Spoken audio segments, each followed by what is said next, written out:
Hi everyone, let's talk about Fit to Print, which I've just done an overview video for. If you haven't seen that yet, it's linked in the description, and this is on Kickstarter right now. You can click the link in the description or in the corner of the screen to go to the campaign page. Prototype things are what you are seeing, and you can see how it all works in that overview video. And I should mention as well, before I start spouting anything, that I was paid to make that overview video, so factor that in if you would like. And also factor in maybe that I absolutely love Tiny Towns from designer Peter McPherson and the other games in the Flatout loose series, isn't it? Calico, Cascadia, Verdant. So make of that what you will. I love real time. I love tile laying. The only time I think, I'm sure I'm forgetting something, but the thing that jumps to mind of how they crossed over is Galaxy Trucker, which at least the tile gathering phase is a little bit similar of in the sense of the restriction. You don't quite know what you're getting until one at a time you're bringing them over to your desk, deciding if you want them or not, and if you don't want them, putting them back face up so other people have the chance to grab them now knowing what's there. But everything else very dissimilar. Putting that gathering on a time limit, which is as tight as your group wants it to be, anywhere from 3 to 5 minutes, although I'm assuming you could put whatever time limit you're comfortable with on it if you would like. So it's great for adding the pressure of not being able to just sit there for ages deciding, well, what's my mood balance like, how is this, counting the number of squares you've got left on your front page and all of that business. It's all got to be done really quickly, and you have also got to decide how you are dividing that time up as well, because it's not just a time limit for grabbing these things. You're deciding when to go into phase 2 when you're not allowed to get any more tiles, and now you've got to decide how all of this is going to fit in your newspaper. And it's always a great moment realizing how you have messed up, whether it's hopefully in a minor kind of way, you've taken one too many tiles, or you just can't quite fit these things in, so one of them's going to have to go face down and not score you anything.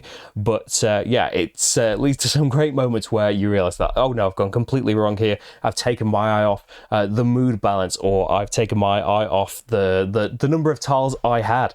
I've forgotten how restricted I was on the first day, Friday, when you've only got the smallest area to cover in, and I'm going to get a load of minus points from all of these extra tiles that I took, but they looked so good at the time. You are trying to think of all of these things, how to fit it all in the frame, how to best use the stuff that you've gathered. Okay, I've already got articles of these colors, so that's a problem because the same color can't touch each other, but if I can find a photo that would score one or more of those colors, then that would be great as well. But how long can I keep looking for these things? I need to get ad revenue as well, because I can't be the person with the lowest at the end of the game.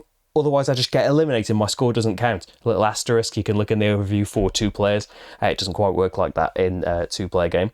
But yeah, it's all kind of swimming around your head in a potentially 3-minute time limit of getting it all and laying it all out. So, that will be a big factor for you, I think, first up, as soon as you hear real time, whether or not you're into that. As I said, you can make the time limit a lot more flexible. You can, even the rulebook says you can pump it up to 5 minutes. There is a puzzle mode as well, which can be played without a time limit, where you're given a set arrangement of tiles and you're trying to maximize your points with just doing the layout part, trying to get the most out of what you are given. You can't place them all, but how can you best arrange them, or best choose what goes in and where to get the most points out of it. There's a family mode that simplifies it a bit. There's a turn-based mode where you just play one of the days, but rather than having that real time at all, you can just play a game taking it in turns to grab things. So there's loads of options depending on how you particularly want to play, and maybe the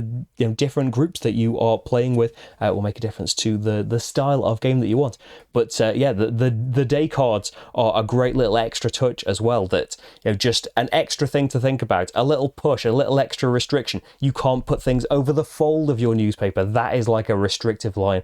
Things can't cross it, or putting the most of this out will give you an extra bonus. The extra bonus for having the fewest white spaces is increased this round. So many extra little wrinkles, little tweaks that will keep you guessing as well. There's always the unknown of just how many tiles you need, just how much space you have got to fill up. You want to try and maximize it so you don't lose a load of points by having a load of white spaces, but you don't want to lose a load of points by just grabbing anything and having it all left over at the end. And then there's moods to balance. There's so much to think about packed into in the normal real-time mode anyway, packed into 3 to 5 minutes per round, and it just works so beautifully well.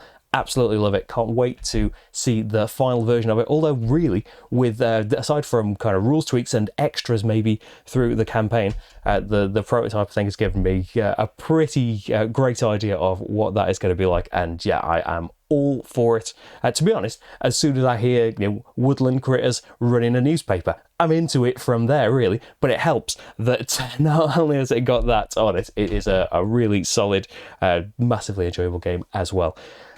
The overview will hopefully give you the best idea, though, of whether or not you would be interested in the game. And again, if you haven't seen it yet, it's linked below, as well as the Kickstarter page with all the details of how you can make Fit to Print happen and get a copy yourself.